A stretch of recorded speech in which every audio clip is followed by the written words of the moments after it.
जय जिनेंद्र दर्शकों, मैं शिफाली जैन और आप सभी का स्वागत करती हूं जिनवाड़ी चैनल पर। दर्शकों, भक्तामर स्तोत्र की शक्ति के बारे में अक्सर हम सुनते और पढ़ते हैं, लेकिन ऐसा क्या है इस स्तोत्र में जो मरणासन अवस्था में प्राण फूंक देता है, ये हम जान रहे हैं विशेष कार्यक्रम भक्तामर स्तोत्र अर्थ सहित में मुनि पुंगव श्री सुधा सागर जी महाराज के मुखारबिंद से। दर्शकों, आइए देखते हैं आज गुरुवर किस काव्य से हमें परिचित करवाएंगे। इधर से तो अपन घुस गए ही हो, और वहां जाऊं तो अब पीछे जाऊं तब आगे बढ़ूं तब तो साहब खड़ा सामने, अब उसकी तरफ बढ़ूं तो मैंने कि आज हो गया, लौट सकता नहीं हूं। सही में डर गया था, ज्यादा मत मानना मुझ में हैकड़ी, तो तुम्हारे सामने जितना हैकड़ सांप के सामने मैं सही में डर गया। अब मैं डर गया, मैंने कि आज जीवन का अंतिम दिन है और इसने फन उठा लिया है, ये बार करेगा, हम लौट नहीं सकते हैं क्योंकि लौटने की कोई गुंजाइश है ही नहीं। बस मैंने कहा अब ज्यादा गड़बड़ करने की अपेक्षा बस एक ही समय है, आज मानतुंग आचार्य का प्रैक्टिकल कर लिया जाए। बस यही 41वां श्लोक मैंने पढ़ा, पूरा भक्तांबर को तो नहीं पढ़ा, बस एक ही बार। रक्ते क्षणम समिद कोकिल कंठ नीलम क्रोधोद्धतम फणन मुत्फण माप तंतम आक्रामति क्रम योगेण निरस्त संक त्वन्नाम नाग दमनी यदि यश पुंसाम्बा। बस 5-7 बार पढ़ा होगा। मैंने तो घबराहट से आंख बंद कर ली, आंख खोलने की हिम्मत ही नहीं उसको देखने की, आंख बंद कर ली और बस यही भक्तांबर का कड़ा पढ़ता रहा। मैंने कि अब बचूंगा तो ठीक, और उधर मुझे टाइम लग गया तो इधर ऊपर रोवा धोवी चालू हो गई कि अब हर बार इतने में जाते थे, अभी इतनी देर में क्यों आए। अरे अब सब लोग नवोकार मन चालू हो गया था ऊपर, 2-4 लोगों ने रो भी लिया था और बताते जिसको एक बार कोई रोज आवे हमारी खबर फैल जाए वो जल्दी नहीं मरता, इसलिए चिंता मत करना। जिसकी 1-2 बार मरे की खबर फैल जाए और कोई बैठने और आ जाए और कोई उसके नाम से रो और ले तो समझ लेना, चिंता मत करना, हमारी अभी उम्र बहुत है। फिर मैंने आकर के पूछे, अब वो बस ये कहते ही, अब मैं जैसे खड़े होते हम लोग ऐसे, अब वो कम मेरे सामने फन पर रखा और निकल गया। निकलती अब मुझे कुछ पता नहीं है, जाती उसने मेरे पंजे के यहां एकदम चोट मारी। मैंने कहा खा लिया, मैंने कहा खा लिया, मैंने तो यही समझा खा लिया। अब ने कहा अब खा ही लिया है, तो आंख खोल के देखी तो सांप सामने नहीं था, मैंने देखा वो जा रहा है और वो जाते हुए पूरे मेरे दोनों पैरों के बीच में से निकला है और जाते जाते मुझे पूंछ मार के गया। वो साधु होकर डरता है कहीं का, डरपोक कहीं का। सही में इतने जोर से पूंछ मारी थी जैसे उसके दांत लगे हों। अभी भी याद आ जाती है तो 2-3 बार मैं हाथ फेर लाता हूं। सही कह रहा हूं, जब भी याद आती है वहां हाथ चला जाता है कि यहां मारा। इतने जोर से पूंछ मारी उसने, तो मैंने समझा दांत मारे उसने मारी और देखा तो वो आगे निकल के जा रहा था। अब मैंने कहा कि भाई गया, तो अब फिर मेरी हिम्मत थोड़ी बढ़ गई, अब जल्दी निकल के मैंने उसका पीछा किया, अब थोड़ी सी साहस आ गया। पीछा किया तो वो जो तीसरी मंजिल थी उसके नीचे एक पाषाण था, उसके नीचे घुसा। पहले तो वो गया मूर्तियों के ऊपर जो प्रतिदिन चैत्यालय उठाता था, तो हमेशा उठाते थे साधु। मैंने कहा कि आज ये कहेगा अब तुमने खुरापति की, ये भी लेके दिखाओ तो जानो। तो मैंने समझा आज ये उठाने, क्योंकि गलती मैंने कर दी ना, तो ये उसके जाके डिब्बों के ऊपर बैठ गया। धीरे से थोड़ी देर बैठा और उसने चेक किया, क्या किया वो जाने उसका काम, और नीचे चला गया। अब नीचे गया तो मैंने कहा कि जब यहां इतना बढ़िया फर्श है और इतने नीचे हम आ गए तो इसके नीचे ये गया क्यों, इसका अर्थ आगे कुछ और है। कहानी तो सुनी रखी थी कि 7 मंजिला है। हमने कभी आज तू भी है तो तेरे पीछे तेरा पूछा छोड़ू नहीं, चाहे चले छुरियां। वही स्टाइल, वही वाली। अब समझ गए आप लोग, तो बहुत समझदार हो, काय को पूरा खोले। मैंने कि अब जो है सो है। मैंने गौर से देखा तो वहां इतना सा स्थान था, मेरी उंगलियां जा सकती थी। जब मैंने उंगलियों को वहां देखा तो डर लगा कि अंदर का हो गया। लेकिन वो स्थान बना हुआ था जैसे किसी ने बनाया है, और मैंने उस स्थान को, इतना भारी पत्थर कि तुम 5 लोग भी मिलकर नहीं उठा पाओगे। पता नहीं वो ताकत कहां से आई, मैंने पूरी ताकत लगा कर उस पत्थर को उठा के फेंक दिया। जैसे ही फेंका तो 4-5 फुट नीचे गड्ढा था, उस गड्ढे में इतनी मूर्तियां दिखी जैसे मूर्ति तुम्हारे अभी मुंडी दिख रही ना, बस ऐसे ही दिख रही थी। वो सांप पता नहीं अंदर कहां चला गया। हमें तो मूर्ति मिली, 32 मूर्ति उठा पाए, सो लेके आ गए। आगे और हैं, तुम्हें निकालना हो तो निकाल लिए। हमने अभी आचार्य महाराज को कहा, हमने कि महाराज अभी 2 मंजिल बाकी है, 1 मंजिल, चौथी तक पहुंच गए, 5वीं ऊपर, 2 ऊपर, 1 मंजिल बाकी है। अब वो आपके बस की बात है, मेरे बस की बात नहीं। तो कहने का अभिप्राय ये है कि अपनी श्रद्धा और भक्ति है, सही है, तो बहुत कुछ अपन को लाभ मिल सकता है। और आज भी ये ऋचाएं हैं, एक स्वयं आत्मा में धारण करो। आत्मा में धारण करने से ही काम नहीं चलेगा।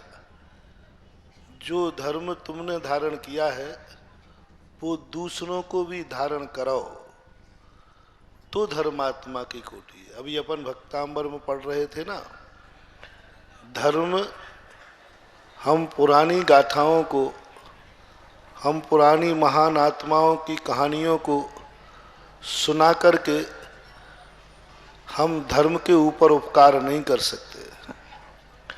धर्म ने तो हमारे ऊपर उपकार किया है, बहुत किया, लेकिन जो उपकार करता है उसको इस बात का ध्यान रखना चाहिए कि उपकार का बदला जरूर देना चाहिए। उज्ज्वल अकलंक स्वामी ने गुरु के उपकारों की महिमा का मात्र संकेत किया, लेकिन शिष्य पर गुरु का उपकार क्या होना चाहिए। धर्म के उपकार अपने ऊपर बहुत हैं, बहुत अनंत है। गुरु के उपकार अनंत हैं। अपन इसी महिमा में गा गा करके जिंदगी गुजार देते हैं और गुरु के ऋणी होकर के मर जाते हैं। धर्म से अपन अनंत अनंत लाभ उठा करके, अनंत अनंत लाभ उठा करके और धर्म की जय जयकार बोल करके जीवन का अंत कर देते हैं। धर्म ने हमें अनंत उपकार, अनंत उपकार, अनंत उपकार, गुरु के अनंत उपकार सभी लोग गाते हैं और ये परंपरा ही है। लेकिन अकलंक स्वामी जैसे पूज्यवर समंतभद्र महाराज कहते हैं, इतने से काम नहीं चलेगा। धर्म का तुम्हारे ऊपर उपकार है तो तुम्हारा उपकार धर्म के ऊपर क्या है। जो अभी अपने प्रवचन में चल रहा था, धर्म का उपकार ये है कि जो धर्म ने हमें दिया है हम उसको सत्य करके दिखाएं। नमोकार मंत्र हमें दिया भगवान ने, बोलो उपकार किया कि अपकार। बहुत उपकार की, थोड़ा सा उपकार, बहुत। और बोलो, और बोलो। अब अपना उपकार क्या होगा नमोकार मंत्र पर, हम उसे सिद्ध करके दिखाएं कि भले कुछ भी करो, बस जिंदगी में एक टीस लगा लो। हम कोई ऐसा धर्म करेंगे जो धर्म को मैं दुनिया को सत्य था नहीं, सत्य है ये करके दिखा दूंगा। मैना सुंदरी ने सिद्ध चक्र मंडल में चमत्कार दिखाया था। इन कहानियों से अब काम नहीं चलेगा, मैंने पहले ही कह दिया। ये नाना नानी और दादा दादी की कहानियां अब कोई पसंद नहीं करता। अपन गाते रहते हैं नमोकार मंत्र। इंजन चोर ने सिद्ध किया, मैना सुंदरी ने सिद्ध किया, कितने नाम गिनाए थे अभी अपन ने, 50 नाम। इसी में अपनी जिंदगी गुजर रही। दुनिया मानेगा नहीं धर्म को। अब तो वो युग आ गया है कि तुम जो कहानी में है उसे अपने जीवन से सत्य करके दिखाओ कि चमत्कार मैना सुंदरी ने नहीं किया था, चमत्कार मैं कर रहा हूं, ये गंदोदक लीजिए और चमत्कार पाइए। ये नमोकार मंत्र की माला फेरिए, ये भक्तांबर पाठ पढ़िए और वो साधना अपन को करना है। तब कहीं जाकर के हम सच्चे धर्मात्मा की कोटि में आएंगे। जो व्रत जो धर्म हमने लिया है वो धर्म हमें सिद्ध हो जाए। सुगंध दशमी व्रत करने से कुछ नहीं होने वाला। सुगंध दशमी की व्यथा कथा में कैसे बदल गई। सुगंधा दुर्गंधा बड़ी दुखी थी, लेकिन उसने एक ऐसा व्रत किया कि वो सुगंधित हो गई, उसकी कथा बन गई। अपन व्यथा करके तो व्रत करते हैं, लेकिन हमारा व्रत कथा नहीं बन पा रहा है। हम मुनि तो बनते हैं, लेकिन मुनि का व्रत ले लेते हैं, संसार से दुखी होकर मुनि बन जाते हैं, लेकिन मुनि व्रत कथा नहीं बन पा रहा है। और जब तक हमारी व्यथा दूर होने वाली नहीं है, जब हम व्यथा दूर करने के लिए ऐसा धर्म करें जो कथा बन जाए। अपन ने किस लिए धर्म किया कि व्यथा दूर हो जाए। तो धर्म से व्यथा को दूर करो तो तुम्हारी कथा बन जाएगी। कथा की क्या जरूरत है? कथा की जरूरत है पीछे आने वाले को भी धर्म का लाभ मिलना चाहिए। तो व्यथा और कथा, आत्मभावना और जो तुमने प्राप्त किया है वो दूसरे को भी देना जरूरी है। इसलिए हमारे संघ में बहुत सारे संघ के ग्रुप हैं। हमारे आचार्य श्री की कंपनी बहुत बड़ी है, बहुत ग्रुप, महाराजों के ग्रुप हैं, आरिकाओं के ग्रुप हैं, लेकिन पूरे ग्रुपों में एक ग्रुप ऐसा है जो समंत्रभद्र महाराज की दोनों साथ हैं, भावना और प्रभावना। मैं सोचता हूं कि इस संघ की, क्योंकि मेरा नेचर है कि हर वस्तु में विशेषता देखता हूं, मैंने सोचा इस संघ की विशेषता क्या है।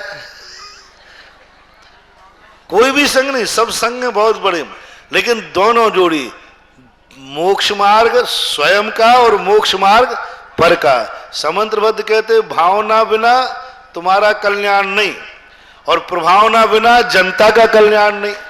तो अब तुम्हारे सामने ये आरिका संघ दोनों ही आई है, तीसरी तो वो साथ में है ही, उसकी मना नहीं कर रहा हूं।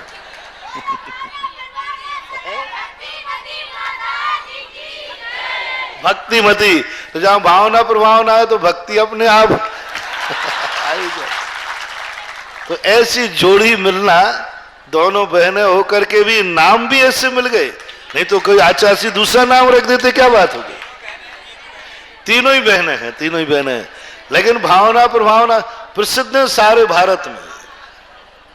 नाम अकेला कहे तो भावना प्रभावना सब जान जाते हैं, हम लोग भी जान जाते हैं। तो दोनों नाम एक साथ पड़ जाना ये भी एक नियोग है। इसलिए अब जब हमने एक आरिका से अभी एक शिक्षा ली, मालूम क्या शिक्षा ली? आरिका ने कहा कि हम खिमलासा चतुर्मास करके आए हैं तो हमें उनकी सिफारिश करना पड़ेगी। इससे सिद्ध होता है कि हमने ललितवार में चतुर्मास किया है। तो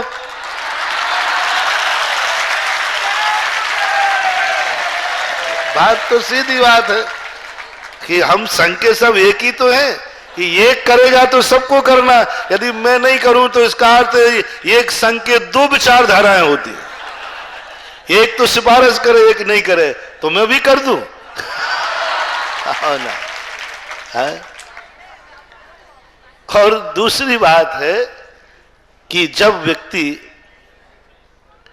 धर्म की तरफ प्रेरित होता है तो उसे कुछ ना कुछ ऐसा लक्ष्य जरूर दिखता है कि उस लक्ष्य को हम प्राप्त कर लेंगे, अन्यथा वो बढ़ ही नहीं सकता। किसी भी कार्य में यदि उसने कदम बढ़ाया है तो निश्चित है कि उसे कुछ ना कुछ लक्ष्य की अनुभूति हुई है, लक्ष्य देखने में आया है। यदि लक्ष्य देखने में नहीं आता तो कोई भी व्यक्ति कदम बढ़ाने वाला नहीं था। इसलिए इस युग में पंचम काल में यत्र तत्र साधुओं का, आरिकाओं का विहार होता रहता है, हो रहा है। आगे इस 500-600 साल तक उत्तर भारत में ना कोई आरिकाएं थी, ना कोई क्षुल्लक थे, ना कोई मुनि महाराज थे। उत्तर भारत में तो थे, क्योंकि अविरल रूप से शांतिनाथ भगवान के बाद से आज तक एक भी दिन ऐसा भारतवर्ष का नहीं गया जिस समय कोई ना कोई मुनियों का सद्भाव नहीं पाया गया हो। अभी तक कभी टूटा नहीं। मात्र हालांकि उस सर्पणी काल में, सामान्य काल में कभी नहीं टूटता, चौथे काल से शुरू होता है, पंचम काल के अंत तक चलता है। हुंडाव सर्पणी के कारण से कुछ तीर्थंकरों के काल में धर्म का विच्छेद हुआ, धर्मनाथ भगवान तक, पुष्पदंत महाराज से लेकर के धर्मनाथ। लेकिन शांतिनाथ भगवान का तो ऐसा हुआ कि उसके बाद आज तक धर्म टूटा नहीं। इसलिए लोग कहते महाराज शांति धारा ही क्यों कहते इसको, आदिनाथ धारा कहो,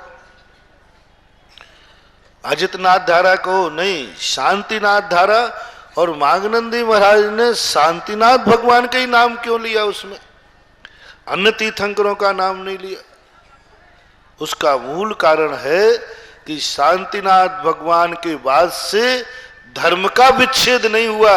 इसलिए हम शांतिनाथ भगवान का नाम लेते हैं कि उन्होंने कैसा धर्म का प्रचार किया कि अखंड रूप से चल रहा है। इसलिए इस शांति धारा के माध्यम से हम ऐसा चाहते हैं कि जो कुछ भी उपलब्धि होवे जो धर्म आदि की, वो निरंतर चलती रहे। आप लोग जब हल्ला होता है तो शांतिनाथ भगवान की जय क्यों बोलते हो, अजितनाथ की, श्रेयांशनाथ की क्यों नहीं बोलते, शंभवनाथ की, शांतिनाथ? उसका ये नहीं कि उनका नाम शांतिनाथ था, उसका भी कारण ये है कि हम शांतिनाथ की जय बोल रहे हैं। अब ज्यादा बातें मत करो, अब निरंतर शांतिनाथ की जय बोलती रहे।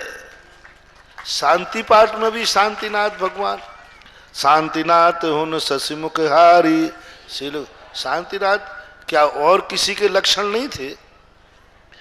जो लक्षण शांतिनाथ में उनमें भी थे, लेकिन धर्म का प्रभाव, अखंडता का सूचक आज तक धर्म चलता आया। लेकिन उत्तर भारत में तो अभाव ही हो गया था। वर्तमान में पूज्यवर शांति सागर महाराज ने बहुत बड़ा कार्य किया, अनंत अनंत उपकारी हैं हम उनके। और फिर उसके बाद परंपरा चलते हुए जो कुंद कुंद की धारा को प्रभावमान करने वाले पूज्यवर आचार्य महाराज, जिन्होंने, आचार्य विद्यासागर महाराज ने जो आज समाज को, युवाओं को, युवतियों को जो दिशा निर्देश दिया, वो महावीर के बाद कोई दूसरी मिसाल देखने में नहीं आती है। 2500 वर्ष लगभग हो गए प्रभु महावीर को मोक्ष गए हुए। उसके बाद एक भी ऐसा आगम नहीं मिलता, एक भी ऐसा संघ का उल्लेख इतिहास में नहीं मिला जहां पर इतना बड़ा संघ एक साथ, और वो भी बाल ब्रह्मचारी संघ का निर्माण किया हो। वो आचार्य महाराज जैसे ही महान पुण्यात्मा का प्रभाव है। और बुंदेलखंड जैसा बेकार स्थान किसी ने पसंद नहीं किया आज तक। मैं तो भगवान महावीर स्वामी के बाद से देख रहा हूं, बुंदेलखंड में ना तो कोई आचार्यों का विशेष विहार हुआ और न यहां से कोई मुनि बने। एक बता दो, कोई इक्का दुक्के की बात नहीं कर रहा, तुम ही बता दो बुंदेलखंडियों लोग, हम झूठ बोल रहे हो तो। महावीर स्वामी, अभी की बात नहीं कर रहा हूं, इतिहास की बात। एक मुनि बता दो महावीर स्वामी के बाद जो बुंदेलखंड, मध्य प्रदेश, उत्तर प्रदेश से भयो बड़े प्रसिद्ध आचार्य, कोई नहीं हुए। मुनि महाराज भी कोई नहीं हुए, कोई नहीं हुए। और कोई मुनिराज अपना जिंदगी की साधना का स्थल बुंदेलखंड में, सभी प्रांतों में साधुओं ने जिंदगी निकाल दी। दक्षिण में साधु हुए, दक्षिण में पूरी वहीं जन्मे, वहीं दीक्षा ली, वहीं समाधि ली, वहीं प्रभावना दी। लेकिन बुंदेलखंड में कोई भी आचार्य साधु ने जिंदगी निकाली हो, साधना का स्थल बनाया हो, नहीं। खांडप्रस्थ सबको पसंद नहीं आता, क्योंकि खांडप्रस्थ का अर्थ है खंडरों का प्रस्थ। लेकिन पूज्य आचार्य महाराज को ये निलेक्टेड, रिजेक्टेड ऐसा प्रांत पसंद आया कि वे बुंदेलखंड के अलावा भारत के बाहर पसंद ही नहीं करते दूसरा प्रांत। अभी देखना, गए हैं जगदलपुर, तुम देखना, बहुत जल्दी लौट के आना, चिंता मत करो, बड़ी नहीं लगती। बुंदेलखंड की माटी ऐसी रास आई इनको। पहला आचार्य है 2500 वर्ष में जिसने बुंदेलखंड को पसंद किया। बुंदेलखंड बदनाम था, साधु लोग कहते थे बुंदेलखंड क्या जाना, वहां क्या रखा है, त्यागी वृत्ति मुनि महाराज तो बनते नहीं कोई वहां, क्योंकि बुंदेलखंड पंडितों के नाम से बदनाम था। और निश्चित है जहां पंडित होंगे मुनि नहीं होंगे। पंचम काल की विशेषता है, पंचम काल में पंडित यदि मुनि बन जाए, समझ लेना चौथे काल का भटका हुआ पंडित बेचारा आ गया। पंडितों में प्रतिमा मिल जाए, 12 व्रत मिलना दुर्लभ है। शास्त्रों में स्वाध्याय उसे कहते जो स्वाध्याय करे जहां, वहां मुनि जरूर बनते हैं, आरिकाएं जरूर बनती हैं। पंचम काल में जिस प्रांत में जितना ज्यादा स्वाध्याय होगा, उस प्रांत में चारित्र का उतना अभाव होगा। तो पंचम काल का दोष, महादोष मैं सारे भारत में देख रहा हूं। जितना ज्यादा स्वाध्याय करेंगे लोग, आप देख लेना मेरा गलत होता, जितना ज्यादा स्वाध्याय करेंगे गृहस्थ, वहां त्यागी वृत्ति कम मिलेंगे, मुनि महाराज कम मिलेंगे, आरिकाएं कम मिलेंगी। बल्कि यहां तक देखा जाएगा कि जो ज्यादा स्वाध्याय कर लेते हैं वे स्वयं तो बनेंगे नहीं, जो बन गए हैं उनको भी नहीं मानेंगे, उनके पास भी नहीं जाएंगे। ये किसका परिणाम है? स्वाध्याय की 4 बोतलों का परिणाम है। जब बोतल पी लेते हैं ना, तो स्वयं तो बनना नहीं, जो बन गए उनको भी मानना नहीं। तो बुंदेलखंड इसमें बदनाम था कि बुंदेलखंड तो पंडितों का प्रांत है, और है भी। भारत में सबसे ज्यादा पंडित यदि किसी प्रांत में है तो थे तो बुंदेलखंड में थे। और जहां पंडित रहे वहां मुनियों का, चारित्र का कोई प्रचार सवाल ही नहीं उठता। पंचम काल की विशेषता है। ये दोष में लेना, प्रशंसा नहीं कर रहा हूं। लेकिन आचार्य श्री ने कहा ठीक है, जहां योद्धा को तो जहां वीर योद्धा हो वहीं, कायरों मायरों को नहीं। उनका उसी प्रांत में नई चारित्र का डंका पीछा तो हम ज्ञान सागर के चेले ने। और यहां आकर के देखो कितने मुनि, कितनी आरिकाएं, कितने महाराज लोग, कितने सब किसने किस प्रांत में से निकाले? मुनि। तो ऐसी स्थिति को मानने वाले आचार्य श्री तो बुंदेलखंड के जौहरी हैं, जिन्होंने खानों में से इतने सारे रत्न निकाले। अब देखो जहां देखो वहीं पर, इधर महरौनी में आरिका, इधर खमलासे में आरिका। और मेरी तो भावना है कि आचार्य श्री का एक दिन इतना प्रभाव रहे, हर घर में आचार्य श्री का शिष्य मौजूद रहे। क्यों महाराज आचार्य श्री का क्यों? क्योंकि आचार्य श्री की कुछ विशेषता है, और आचार्य श्री का बुंदेलखंड अनंत उपकारी है, जिनके कारण से बुंदेलखंड का ये काला कलंक धुल गया। कौन सा कलंक धुल गया? कि ये पंडितों का प्रांत है, यहां चारित्र नहीं मिलता, यहां कथनी होती है, करनी नहीं होती है। ये कलंक धोया किसने? आचार्य महाराज के अनंत उपकार मानना भैया, ध्यान रखना। ये बहुत बड़ा कलंक था बुंदेलखंड को, जो आचार्य श्री ने उस कलंक को ऐसे धोया कि भारत में कोई दूसरा प्रांत नहीं है जहां इतने पिछीदारी बने हो। कोई प्रांत नहीं भारत में, सबसे ज्यादा आज की तारीख में। तो ऐसे आचार्य श्री का और बहुत बढ़िया भावना, प्रभावना और भक्ति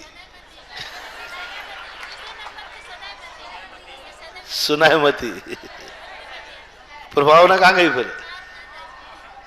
चार है, ठीक है, कोई बात नहीं। सुनायमती है, तो सुनय का अर्थ होता है सदैव, तो वो हमेशा सदैव है, दया करती रहे तो सदैव। और क्या, सभी के लिए आशीर्वाद। जीवन के कुछ ऐसे अनसुलझे पहलू हैं जिनके रहस्य को व्यक्ति समझ नहीं पाता और वह सोच नहीं पाता। जो हम जिंदगी में नहीं चाहते हैं वो जिंदगी में घटित क्यों होता है? जो हम चाहते हैं वह हो जाए तो बात ठीक है, लेकिन हम जो नहीं चाहते हैं वो क्यों घटित होता है? ये प्रश्न प्रत्येक व्यक्ति की आत्मा में है। इसके समाधान खोजने के लिए हमें बहुत प्रयास करना पड़ेगा। दुनिया में इसका समाधान नहीं है, इसका समाधान अपने स्वयं के पास है। हम दुनिया में रहते हैं, दुनिया आधार है। दुनिया एक ऐसा स्थान है जहां हम रहते हैं, और हम ही नहीं रहते, जहां दुनिया में कोई और भी रहता है। और जब हमें दूसरे व्यक्ति का एहसास होने लग जाता है तो हमारे अंदर एक वेदना होती है, उसके प्रति या तो राग करने की या द्वेष करने की। राग करते हैं तब भी हम उसके प्रति स्वार्थ भाव रखते हैं, और द्वेष करते हैं तब भी स्वार्थ भाव रखते हैं। बस यहाँ से शुरुआत होती है तुम्हारी उन समस्याओं की जो तुम नहीं चाहते हो। दुनिया की वस्तु पर तुम्हारा क्या अधिकार है कि तुम उसको राग करते हो? दुनिया की वस्तु को तुम्हें अपनी मुट्ठी में बांधने की क्या जरूरत है? पर वस्तु को तुम्हें मेरी कहने की क्या जरूरत है? अपनी वस्तु को मेरी कहो तो बात बने। जब स्पष्ट तुम्हें अनुभव में आ रहा है कि ये वस्तु पराई है, फिर उसको तुम मेरी क्यों कहना चाहते हो?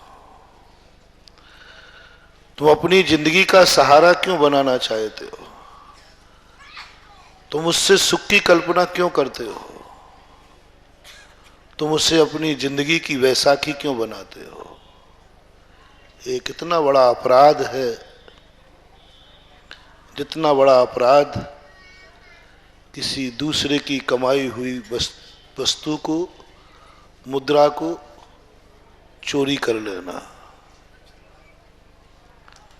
अपन जानते हैं कि ये एक बहुत बड़ा डाका है, डाकू कहलाता है वो जो दूसरे की कमाई को उठाकर अपने लिए सुख में उपयोग करता है, उसका नाम डाकू है। जो सामान डाकू तुम देखते हो, ये डाकू नहीं है। ये तो तुम्हें समझ में आ गया कि चोरी की, ताला तोड़ा। हमारी आत्मा भी बहुत बड़ा डाका डालती है। परवस्तु के चतुष्टय से अपने कार्यों की सिद्धि करना, 24 घंटे यही सोचते रहना, ये परवस्तु मुझे कब मिले और मैं सुखी हो जाऊं। परवस्तु को तुम अपने सुख का साधन क्यों बनाते हो? अपनी कमाई करो, अपने स्वयं की वस्तु का साधन बनाओ सुख का। तुम पराई वस्तु को अपने सुख का साधन बना रहे हो, ये एक बहुत बड़ा डाका है। यही तुम्हें डाकू बना रहा है और साधुता से तुम बहुत दूर हो। साधु और डाकू में कोई ज्यादा अंतर नहीं है, दोनों सुख चाहते हैं। एक परवस्तु से सुख चाहता है, उसका नाम डाकू है, और जो स्वयं वस्तु से सुख चाहता है उसका नाम साधु है। सज्जन किसे कहते हैं? जो अपनी कमाई पर जीवन व्यतीत करे। जो कुछ भी है मेरे पास, जो कुछ भी है, मैं अपने आप में संतुष्ट हूं, उसका नाम सज्जन है। और जो कुछ भी पर के पास है वो मुझे कब मिले, इसी का नाम दुर्जन है। दर्शकों, हम सभी ने आनंद उठाया मुनि पुंगव श्री सुधा सागर जी महाराज के मुखार बिंद से उच्चारित भक्तामर स्तोत्र और उसके अर्थ का जिनवाड़ी चैनल के विशेष कार्यक्रम भक्तामर स्तोत्र अर्थ सहित में। इस कार्यक्रम का मुख्य उद्देश्य भक्तामर सार को जन जन तक पहुंचाना है। इसके साथ अब मुझे दीजिए आज्ञा और आप देखते रहिए जिनवाड़ी चैनल। जय जिनेंद्र।